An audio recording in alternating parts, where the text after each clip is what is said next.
lest we get too far behind schedule. So if you could make your way to your seats, that would be great. Hey, Andrew Jones, what book do you have there? That's the book to get, right there, the one Andrew's holding up.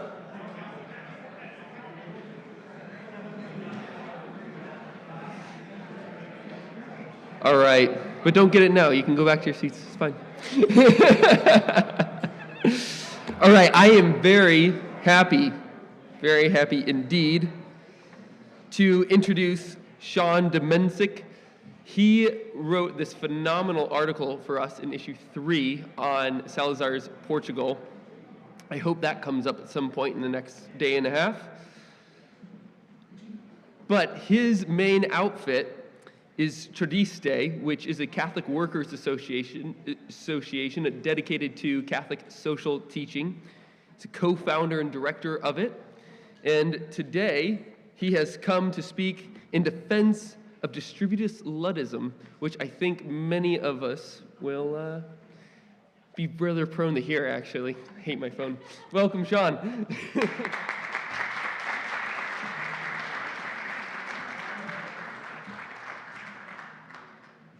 All right, well, thank you so much, Jacob. It's a pleasure to be here with all of the new Polity people and all of the very interesting people who have decided to come out and spend this beautiful weekend of St. Joseph's Feast. Like Jacob said, I'm going to be defending, my talk is titled In Defense of Distributist Luddism.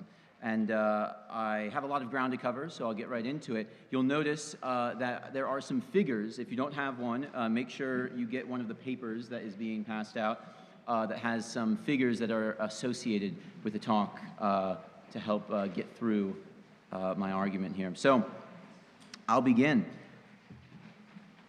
In God's providence, the age of mammon will not last forever. Before the last judgment, there is promised a triumph of the Immaculate Heart, an era of peace in which, quote, every man shall sit under his own vine and under his fig tree, from Micah 4:4.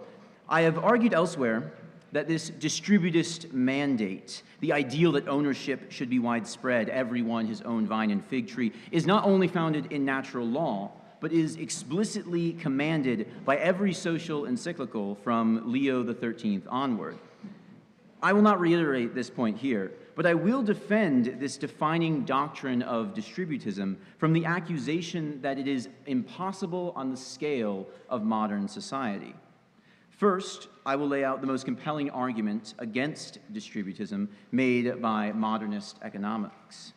Then second, I will challenge the reductive anthropology of this argument by proposing economic personalism as a golden mean between individualism and collectivism, and technological Luddism as the middle way between primitivism and technocracy.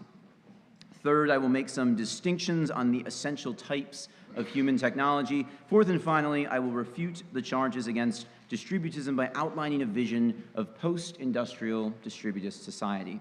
Like I said, a lot of ground to cover. So, the first part, the two blessings of modernity.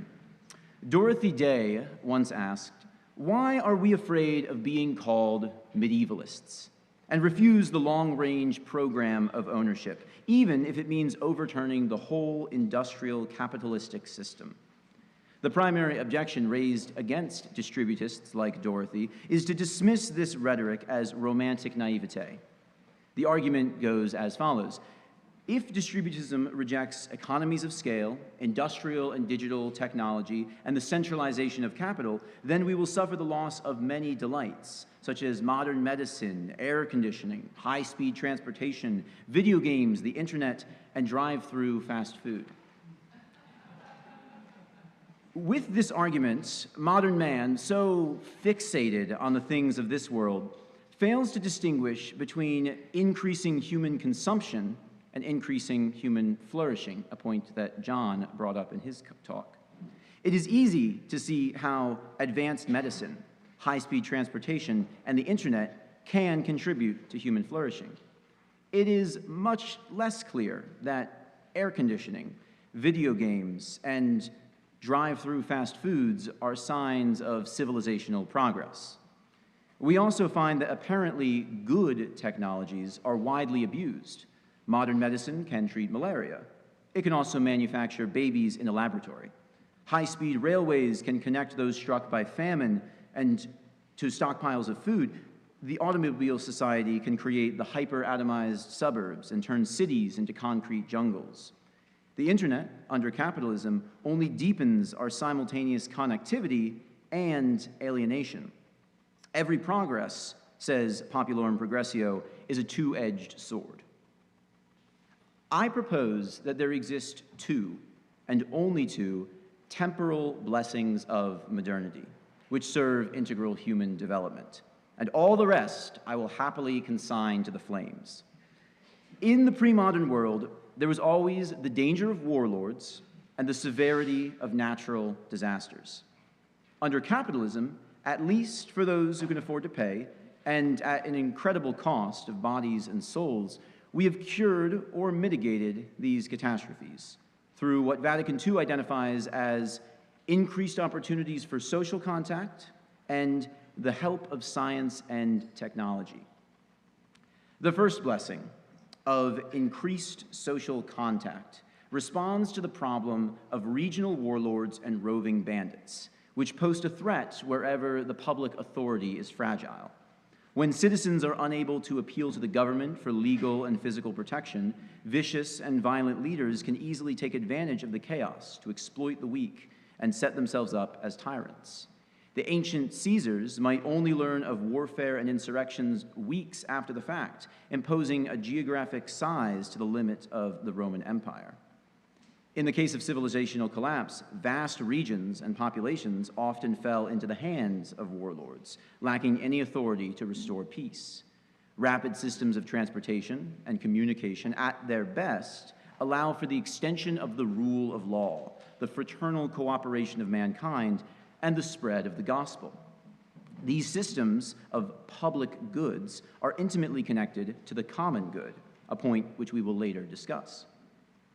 The second blessing of advanced science and technology helps to mitigate the ecological effects of the fall: famines, earthquakes, hurricanes, and disease. With crop cycles and fertilizers, we can produce food security.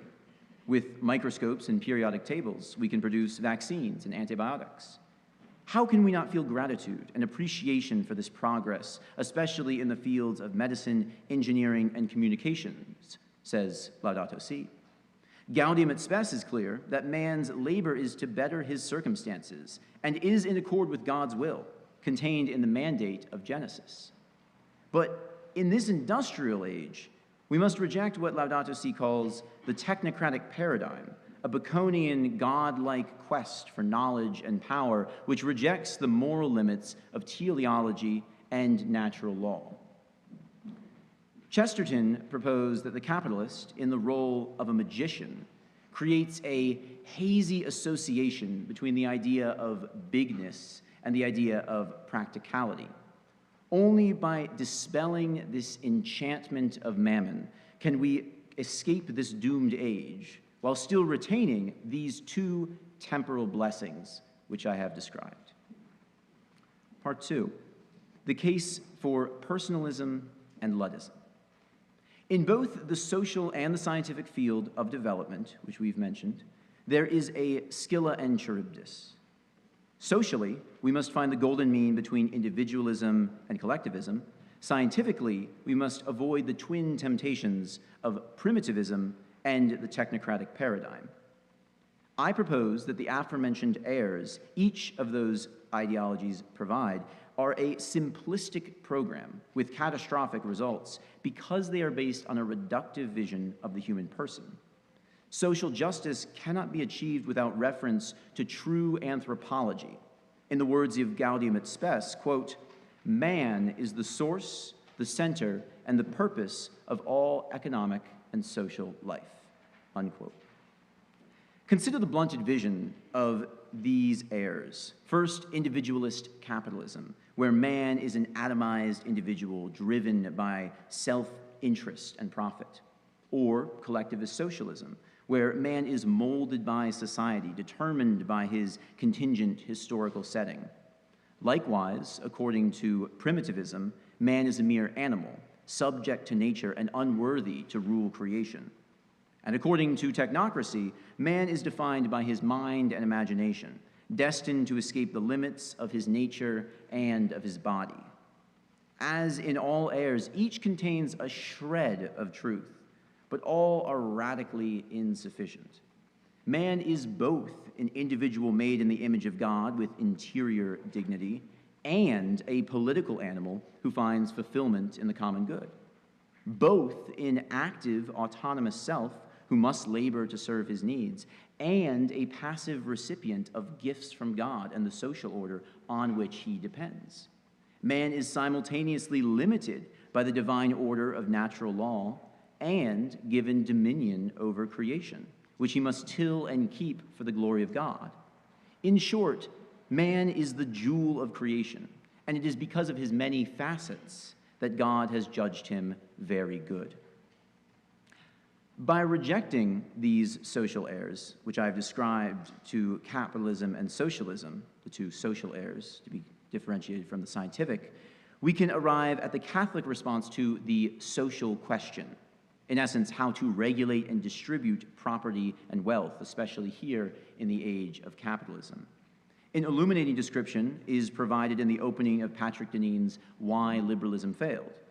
Liberalism, he says, is most fundamentally constituted by 1, anthropological individualism and a voluntarist conception of choice, and 2, human separation from and opposition to nature. Deneen's voluntarist individualism finds its institutional form in the capitalist markets. His human separation from nature finds its institutional form in the progressive state. Thus, in the economic ideals of modernity, capitalism and socialism, there is an overwhelming demand which howls with the benighted greed of a spoiled child. For the capitalist, privatize everything.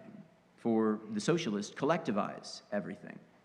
In the words of Centesimus Annus, the individual today is often suffocated between the twin poles represented by the state and the marketplace.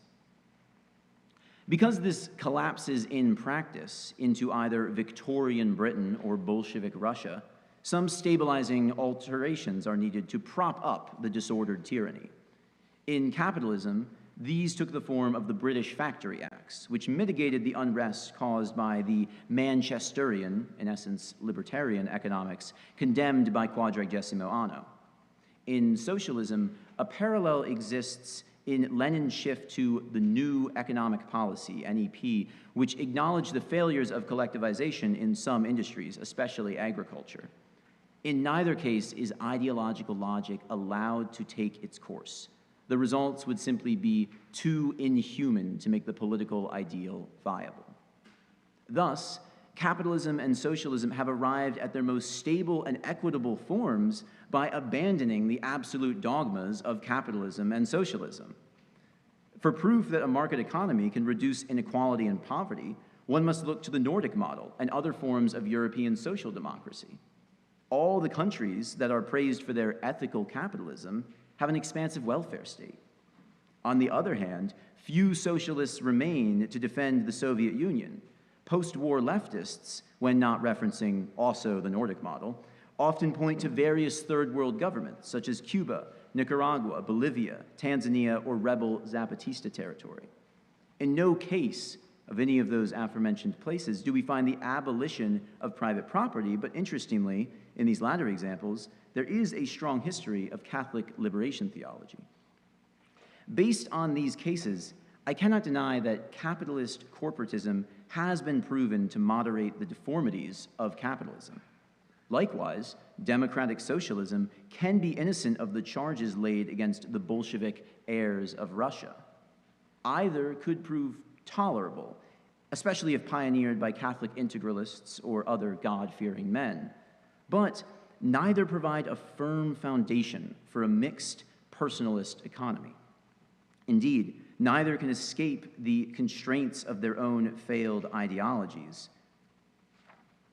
We cannot seek mammon first and modify the system to later make room for mankind. In the words of Laborem Exercens, quote, "The attainment of workers' rights cannot, however, be doomed to be merely a result of economic systems guided chiefly by maximum profit.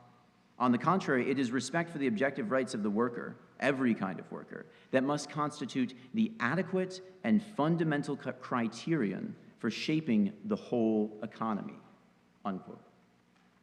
Distributism, forged as it was by the true religion, understands man in his complexity and provides a similarly nuanced economic vision. In this way, it is the only truly realistic system.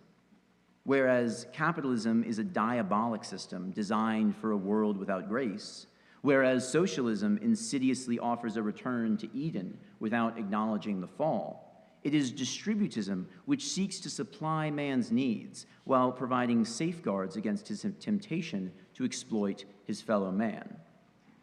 In the words of Chesterton, quote, "We do not offer perfection. What we do offer is proportion. We wish to correct the proportions of the modern state. But proportion is between varied things, and proportion is hardly ever a pattern. We do not propose that in a healthy society all land should be held in the same way, or that all property should be owned on the same conditions, or that all citizens should have the same relation to the city. It is our whole point that the central power needs lesser powers to balance and check it, and these must be of many kinds, some individual, some communal, some official, and so on. Some of them will probably abuse their privilege, but we prefer that to the risk of the state or the corporation which abuses its omnipotence." It is a proposal for this proportion which I seek to outline. Others may exist, but those who accept the distributive mandate, the ideal of widespread ownership, must also construct a personalist economy, seeking a proportion, not a program, of private and public property, if they wish to escape modernist economics. What then should be nationalized? What privatized? What socialized by other means? To answer the central dilemma of the social question, we must now turn to the ecological question.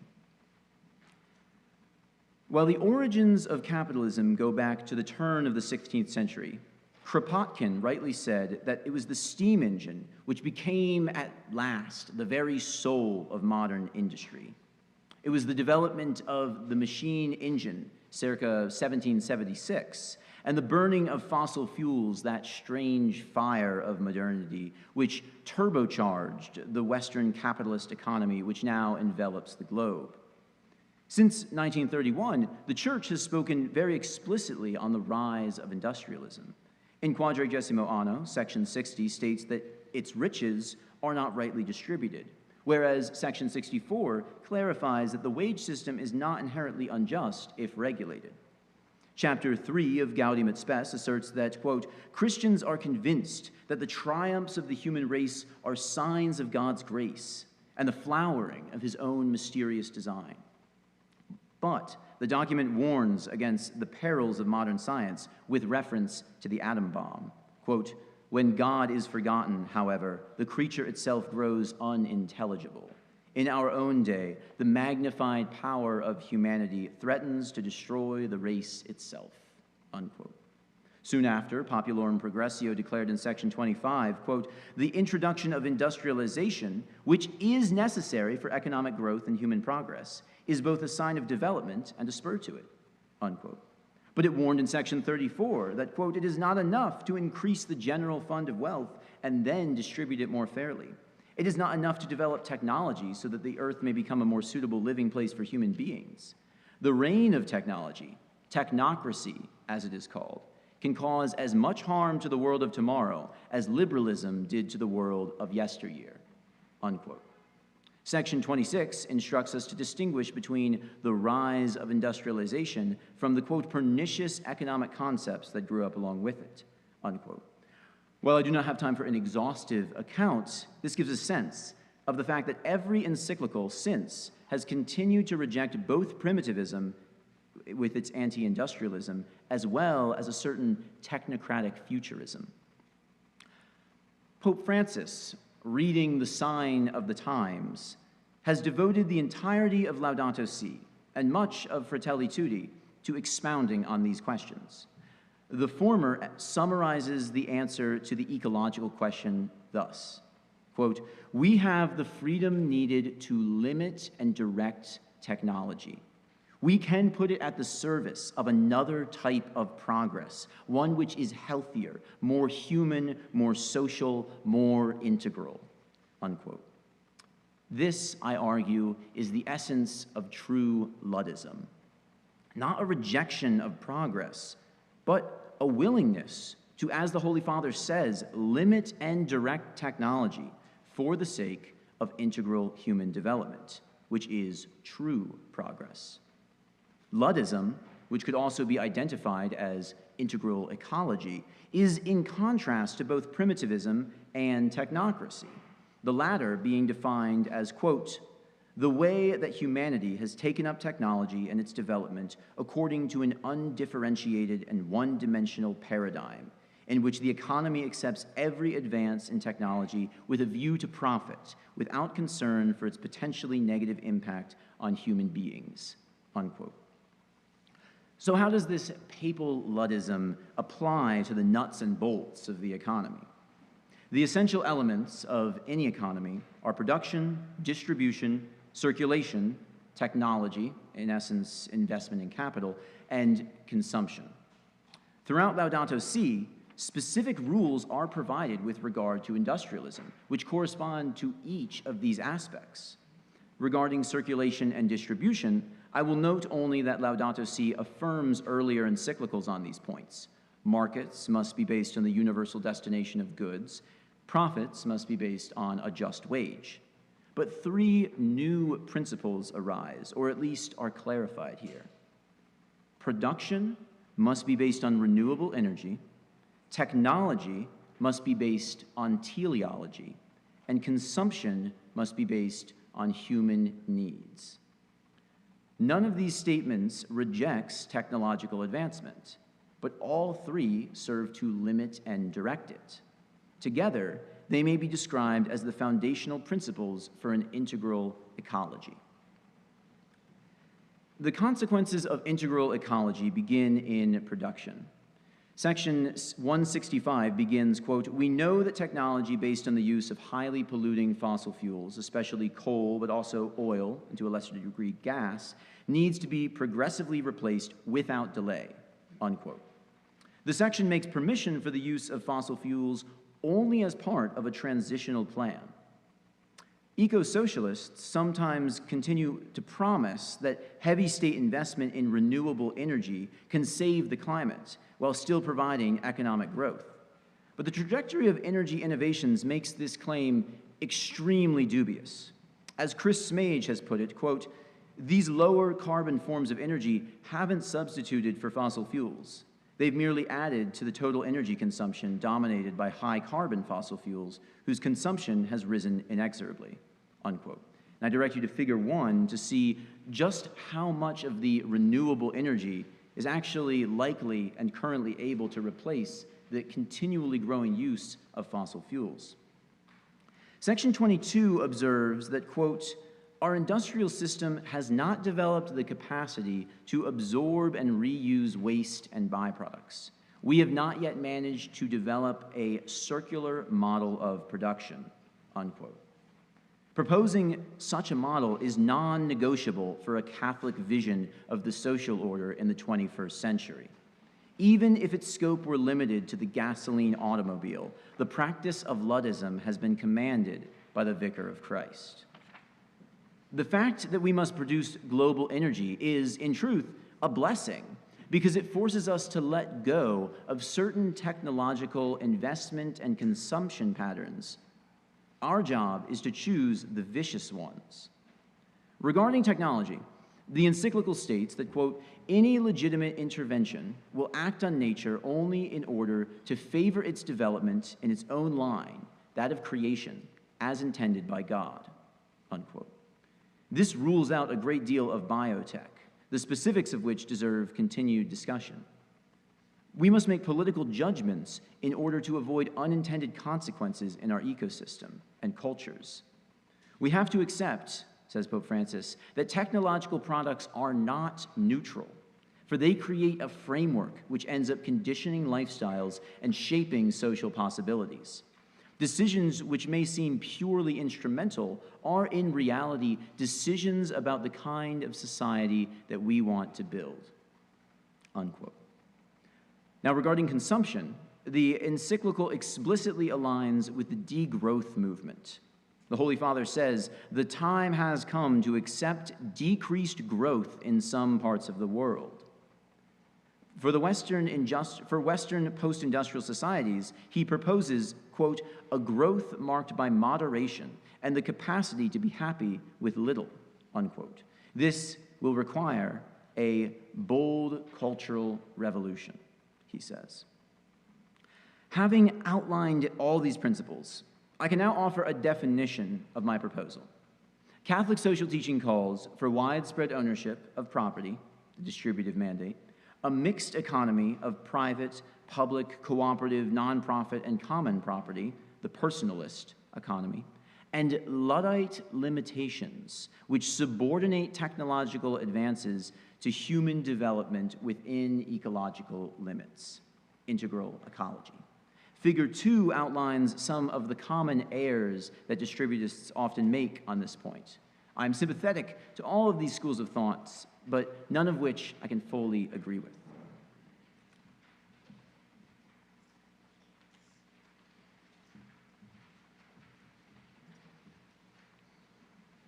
Part 3, discerning appropriate technology. Now, noble though this ideal that I have outlined may seem, it can easily ring of idle utopianism. Since we have admitted that some measure of industrialism is a blessing to mankind, how do we distributists mean to retain it while eliminating combustion engines, the division of labor, and the concentration of capital? The answer is that we find it undesirable to eliminate any of those in their entirety. Indeed, it would result in civilizational collapse. Therefore, we are in need of further criterion on how and when to limit such economic developments. Figure 4 provides a framework for distinguishing technologies, which I'll now discuss. This is based on Marx's distinction between a tool, which is wielded directly by a human being, and a machine, a mechanism which wields a tool, along with Kaczynski's dichotomy between small-scale technology, which can persist locally without outside assistance, and organization-dependent technologies, which depend on large-scale social organizations, noting the characteristics and examples of each in Figure 4. Our first observation is that both machines and ODTs, that's organization-dependent technologies, are more capital-intensive than their tool and SST, small-scale technology, counterparts. This means that some degree of concentrated capital is required for their investment and maintenance. The second observation is that ODTs are knowledge-intensive, requiring experts in both TKIBs, which is a technical term used to refer to scientific and engineering professionals who would design and maintain advanced technologies, and PKIBs, which is the lawyers, managers to regulate and coordinate large organizations. It stands for technical and professional knowledge-intensive business sector. In other words, ODTs require an educated professional managerial class. It is the existence of these experts and managers who make massive economies of scale possible. A third observation is that machines are fuel-intensive, requiring energy from either traditional renewables, windmills, firewood, finite fuels like oil and gas, or electric renewables such as solar panels and wind turbines. While traditional energy is sufficient to supply SST machines, finite fuels, or e-renewables, are required to run the more powerful machines which the educated class of a developed society can create, provided they have sufficient concentrations of capital. This makes the combination of high-power machines and ODTs capable of rapid economic development, even to the point of creating a global civilization, which was never witnessed before in human history until the advent of industrial capitalism. Factory and machine have kissed. Modernity springs forth from the earth. Also note that while e-renewables may be capable of energy production on the scale of finite fuels, they require large stocks of rare earth metals to create, and therefore are unsustainable both on a small scale and in an infinite growth economy. Now, with all that in mind, recall that our desire is for a subsidiary society which accepts industrial development within the limits of integral ecology.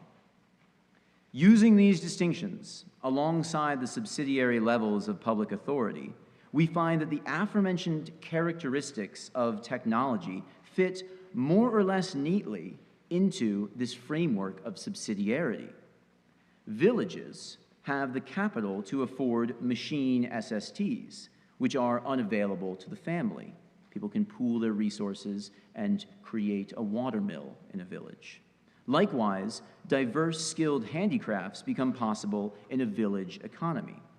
Scaling upward, cities are the first complete society which provide political order, and therefore ODTs, such as small factories, small factories are capable of producing civilizational infrastructure. As the available capital of the public authority grows, it can produce and manage machine ODTs, which historically have allowed for the construction of capitalist nation-states connected by transportation and communication, the railway being a very important innovation in this line. These particular industries, note, are considered natural monopolies by economists because they are based on network effects.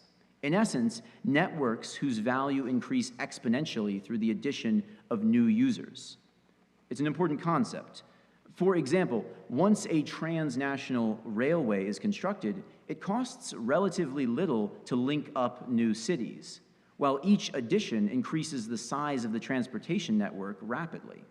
As these networks expand, it becomes impossible for other providers to compete, thus barring the potential to localize these natural monopolies. In essence, a family cannot produce a railroad. It has to be done on a larger scale. Provided that it submit to the natural law, the imperial authority also, and the rights of subsidiary political authority, it must respect also the rights of subsidiary political orders. The nation could fulfill its proper role by providing industrial and infrastructure to a geographic territory. So the nation, in essence, is able to, within its proper role, create something that is new, a new political authority above the level of the polis or the city-state. But physical network infrastructure, which also includes pipelines and phone wires, is limited by geography, which is why nation-states are geographically bound, which requires a further distinction in machine ODTs that corresponds to the national and imperial authority. Imperial meaning global. It is arduous, sometimes impossible, to extend dense transportation networks across inhospitable biomes. Digital and satellite technologies, on the other hand, allow for cheap and rapid transport, not of physical goods, but of knowledge. As asserted annually by the Holy Fathers since 1967, these communications have the potential to foster world peace, but only if used justly. It lies beyond our time to sketch out the idea of a virtuous internet, but an empire of solidarity is the only political order suited to such a universal technology, which aims to extend participation in the common good of truth, beauty, and goodness through the spread of science, art, and Christianity throughout the entire globe. So I propose that by applying subsidiarity to technology, as outlined in Figure 3, we can envision both the local and agrarian mode and the universal post-industrial mode of production working hand in hand. I'll give you a minute with that.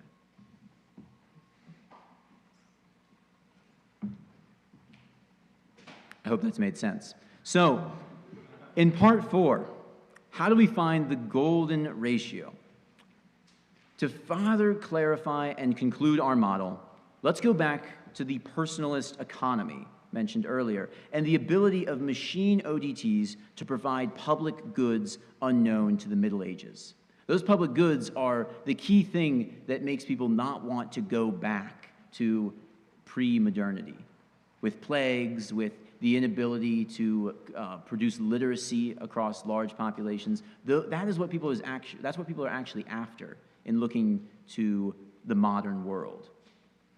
Now, Quadragesimo acknowledges this change, saying, "It is true that on account of changed conditions, many things which were done by small associations in former times cannot be done now save by large associations." But he hastens to add that it is an injustice and at the same time a grave evil and disturbance of right order to assign to a greater and higher association what lesser and subordinate organizations can do. Thus, we may make specific recommendations for the generally mixed economy described earlier. To do so, I propose a distributist correction to the standard three-sector model used by most economists, which obscures the different modes of production outlined above. The three-sector model divides economic activity into extractives, which obtain resources from nature, the second being manufacturing, which crafts these resources into goods, and the third being services, which transports and markets these goods to consumers, thus completing the economic cycle. Now contrast the following sequences and see what's left out by this model. Sequence 1. A homesteader grows tomatoes and sells them to her neighbor. The neighbor cans them, stores them until winter, and sells them to a grocer. The grocer transports them to a town by wagon and sells them to his shop. Sequence 2. An impoverished worker picks bananas for an agribusiness in Ecuador. The banana farm sells the harvest, which is transported in an enormous refrigerated cargo ship to a snack food factory in California, where low-wage workers process it into chips and package them into brightly colored plastics. The snack food distributor ships them to Steubenville, where they are stocked and sold at the Walmart in the mall by still more low-wage workers. According to the three-sector model, these sequences are essentially the same activity performed on different scales. But according to our subsidiary sector model, the latter supply chain is perverse and unnatural. The wasteful transportation is appalling, and every step in the process extracts value from a local community instead of circulating it within. For many years, the size of these three sectors in the US has hovered around 1 to 2% for the natural sector, 16 to 23% for the manufacturing, and 72 to 80% for services. This imbalance towards the more abstract is in part because the service sector provides modern blessings, such as advanced healthcare and electronic mail, though a great deal of this value also comes from contraception and social media. But the high technology of the service sector also derives its overvaluation by destroying local modes of production for farmers, craftsmen, and other producers, just as mass production devalued skilled handicrafts during the 19th century. Our earlier example is illustrative of this imbalance. The service sector includes transportation, marketing, legal consulting, management, finance, retail. In the cycle of the canned tomatoes, these subsectors play a minimal or non-existent role in the circulation of the product. In the cycle of the plastic bag of banana chips, these services dominate the circulation process. A distributist society would employ the, quote, rational planning of human labor, unquote, to discover, quote, the right proportions between different kinds of employment, unquote, from Laborum Exercens, preventing the use of machine ODTs for vicious industries and preventing these technologies from dominating economic activities which are proper to the local sphere. Planning is immensely important in limiting and directing technocratic growth. In other words, industrialism has a tendency to destroy traditional modes of production, something that Marx identified and celebrated, creating technocracy. Instead, subsidiarity suggests that if production does not require industrialism, it should not utilize machine ODTs. I direct you to Figure 5, the visual conclusion of this discussion.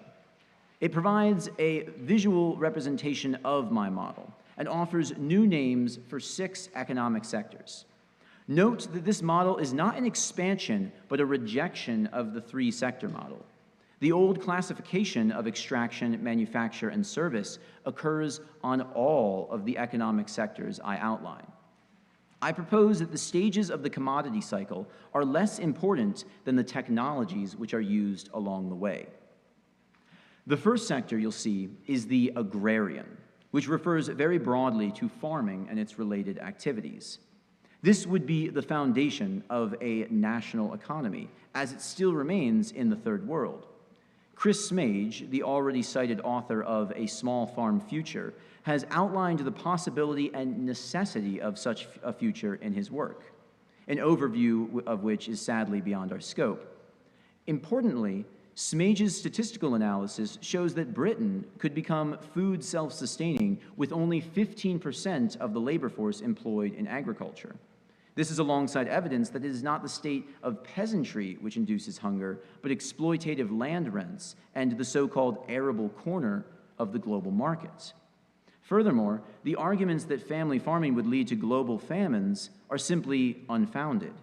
Centuries ago, Adam Smith noted that economies of scale are not as effective in agriculture, an observation still supported by present-day yield statistics.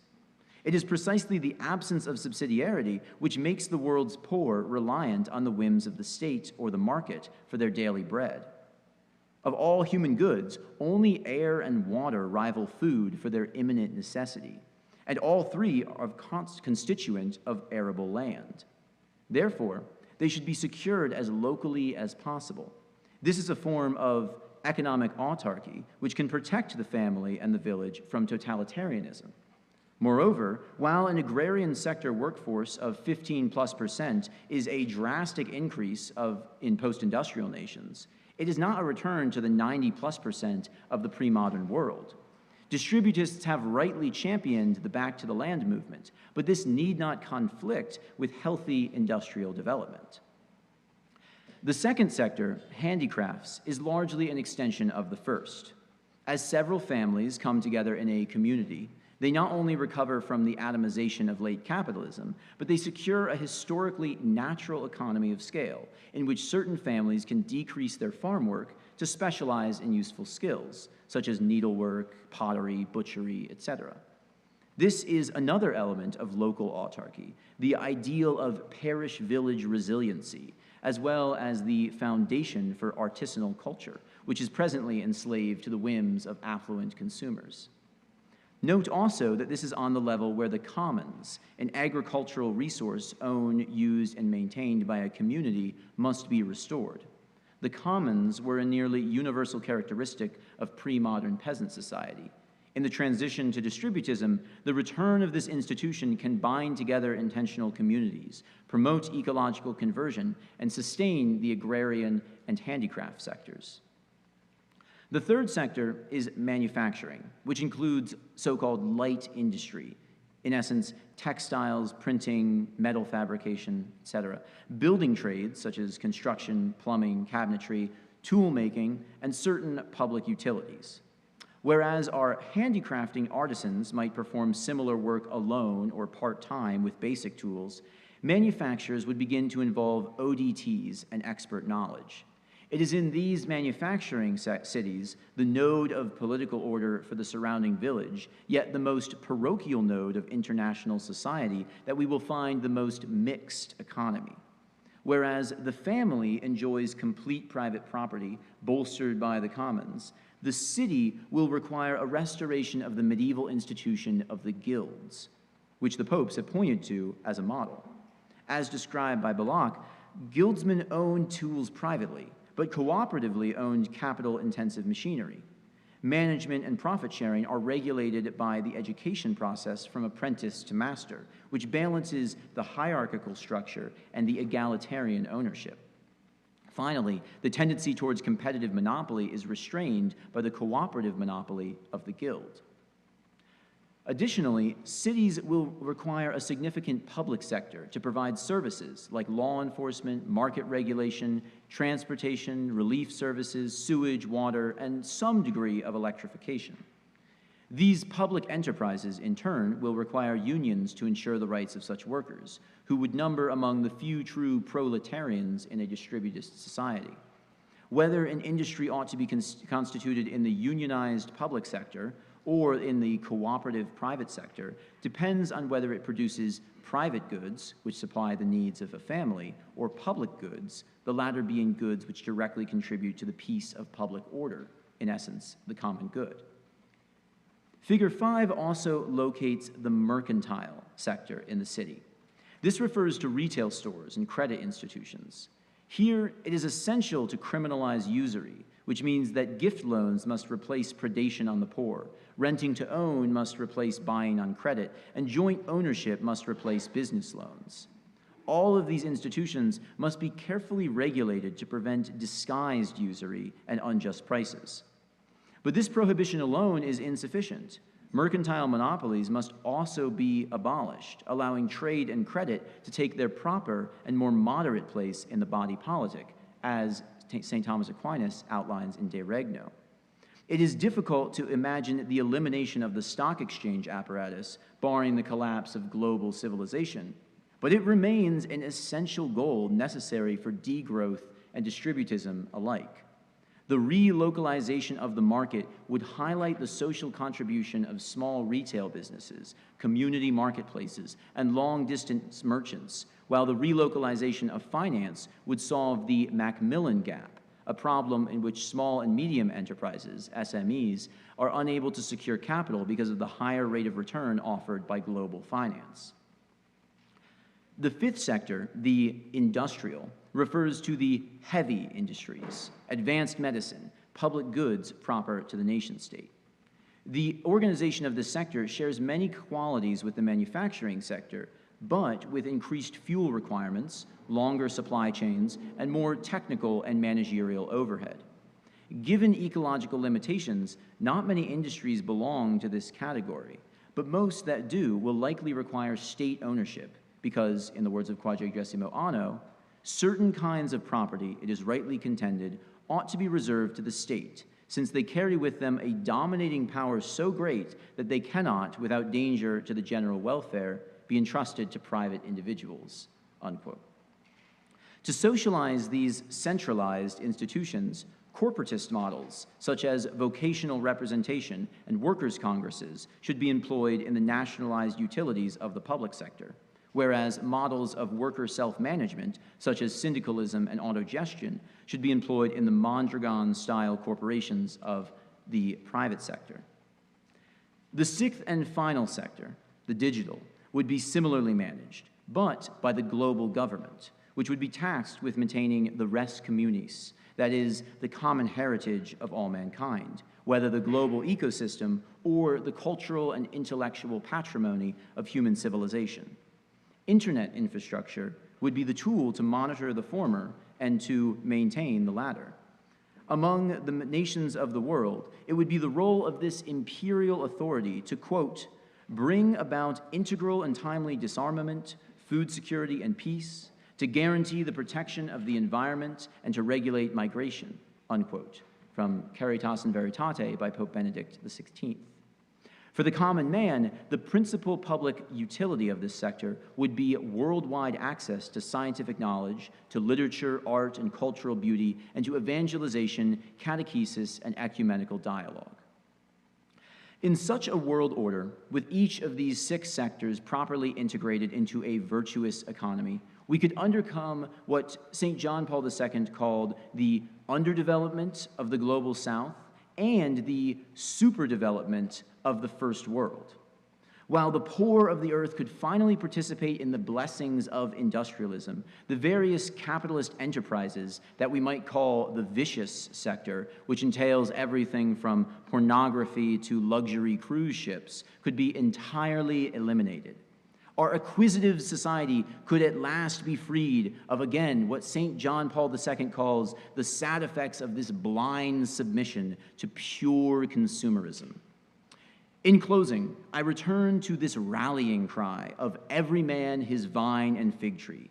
This, at least, is more succinct than my proposal, which could be boiled down to, in its shortest form, distribute the land, restore the commons to the village and the guilds to the cities, localize the market, syndicalize the corporations, nationalize the industrial public goods, and internationalize the internet.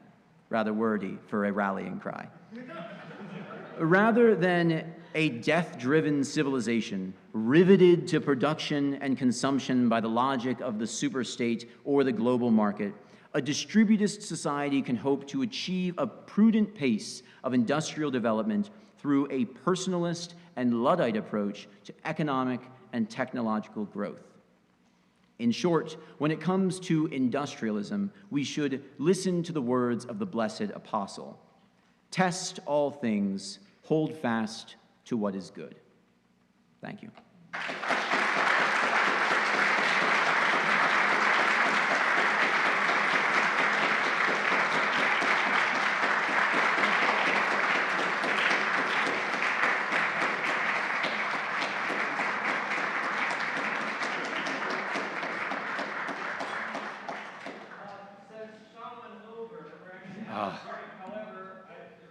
I was going as quick as I could.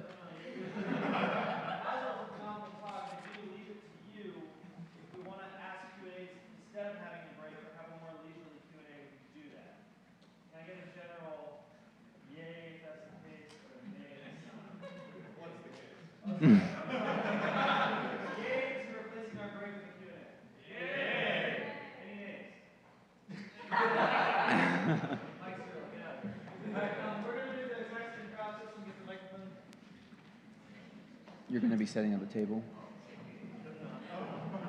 Okay. Yeah.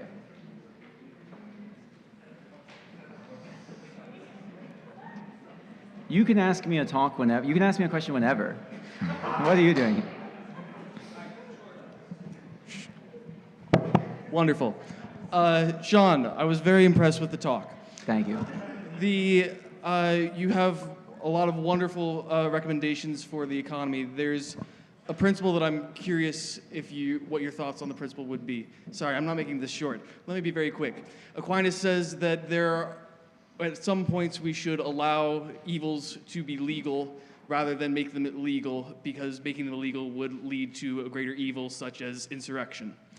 Do you think that any of the recommendations you've laid out would be laws of that nature, that they might be too strict, too harsh, and would cause greater evils in implementing them? I think that I'm doing my best to describe what somebody else was asking about, the economy of Eden. And so, no, I don't believe that striving towards this ideal it's certainly going to be difficult to make happen, but I think that the ideal that I'm describing is a very necessary ideal to have in mind and to be striving for. Now, whether we can implement it in particular times and places, that's where you get into those prudential questions, but the ideal should always be in mind. Thank you. Now that we are beyond your time, could you explore a little bit more the question of a virtuous internet? Oh, I mean, we want maybe more than two questions. I should be a little more concrete. You gave some things at the level of principle that seem hard to imagine concretely what that might mean. And even at the level of principle, it seems hard to imagine that if, say, the United Nations were put in charge of the internet, anything would improve. Yeah, I would not like to put the internet in charge of the United Nations Security Council or anything like that. In a virtuous internet, so Fratelli Tutti talks a lot about the internet in particular, and I would actually recommend that document if anyone hasn't had the time to go read it, even if you just read the sections that reference the internet. And there's actually, the thing I mentioned about the Pope since 1967 talking about, that's the World Communications Day. So every single year since 1967, there is a papal, talk about communications in the internet. So those are just something to point to that I'd like to send people to in lieu of reading them all aloud right now. I think some of the key things that we can imagine the internet not having is social media being one of them. Or at least, so things that connect people, right? Like allow, say, distant relatives who had to move apart, being in touch. Things that allow the Pope to email the bishops of the world, right? That's good, right? It's good that we don't have bishops who don't know who the Pope is for, years after his election, right? And that's an improvement in the Middle Ages. But social media, the ability to communicate that's engineered in this addictive way, obviously pornography and all of the advertising, which is a massive portion of what the internet entails, can go entirely. So that's just a few examples of the kind of like useful tools that it would look like. In some ways, one could maybe look back at the early internet and look at some of the best elements of that and wonder how it could have developed in a different way had it not been laid hold of by capital. So who deletes the pornography? First off, the idea here, what I'm proposing, is that the world political authority, right, which for those who are scared of the global government, the one world order, it's commanded by the popes in basically every encyclical since Popular and Progressio. So it's certainly not something people are very comfortable with, but the popes are constantly speaking of it. So a need for a world political authority that would maintain that. They would be the ones to delete that. Now, is that run by a bunch of like who does that in particular?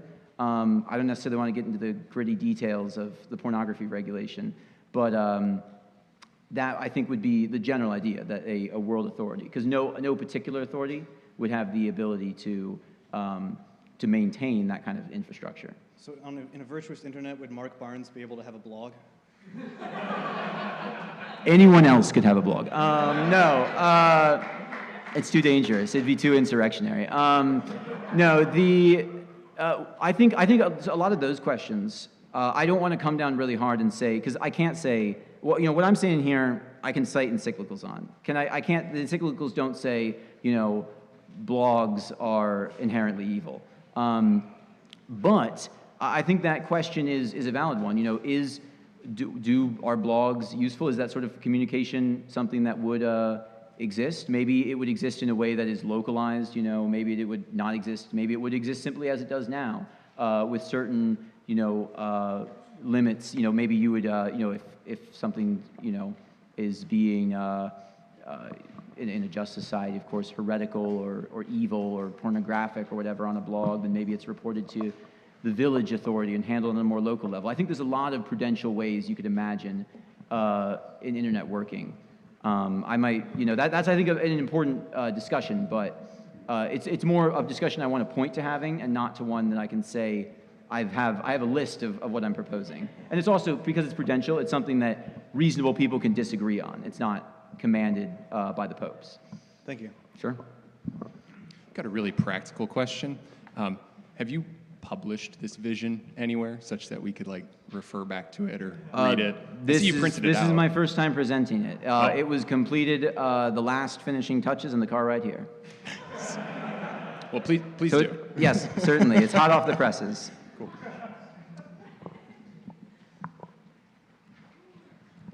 Any other questions? No, there's one coming. I didn't have any music in between. Sorry. Yeah. One small one. Why use the term Luddism, Luddite? Sure, and I'm glad you asked that because in my effort to not go over time, which I apparently failed to do, I cut a lot of things out of this discussion. The footnotes are dense. But Luddism in particular. So the Luddites, for those not familiar, 1811, it's industrial capitalism taking over Britain. You are a weaver. You're using a very skilled piece of weaving machinery to make textiles. And then a giant monopolistic capitalist is building a factory with a machine loom that can work much faster using horrific child labor and just, and tons of fossil fuels to fuel itself. And you're being driven out of business. Your family is, you're starving, and the boss of the factory is coming around trying to hire your kids to work for no money to die in the factories. So that's happening, and you get together with your other, weavers and textile makers, and you decide that the public authority, having utterly failed to protect you from this abuse, you have to protect yourselves. And so you go around and organize the targeted destruction of these machine looms. That's what the Luddites were. They claimed to be fighting in the name of King Ludd, a Robin Hood-like figure who was mythical, that they sort of spoke of being out in the woods. The British government thought that he was real. And they were, went around. It was very targeted. It wasn't, destroy every factory, kill the factory owners. It was destroy the very particular machines that are killing children and destroying the lives of our community. And so, of course, the capitalist British government brought in the military to bring down the Leviathan and the Luddites, and that's the last we see of them. There is political iterations of Luddism. Emperor Charles VI burned the power loom. Or no, he didn't burn it, he banned it. It was somewhere else in Germany that the Senate ordered power looms to be burned in the square. So Luddism is that practice of, as Pope Francis says, directing and limiting technology. Again, the original Luddites were not savages living out in the woods. They were using skilled machines. So Luddite does not mean all technology, anti-technological, but it is anti-technocracy. It's opposed to the rule of machines over man and over their integral human development. And so that's a brief summation. Yeah, thank you. Sure thing. All right, I think that's all for questions. So my apologies for going over time. Thank you all for bearing with me.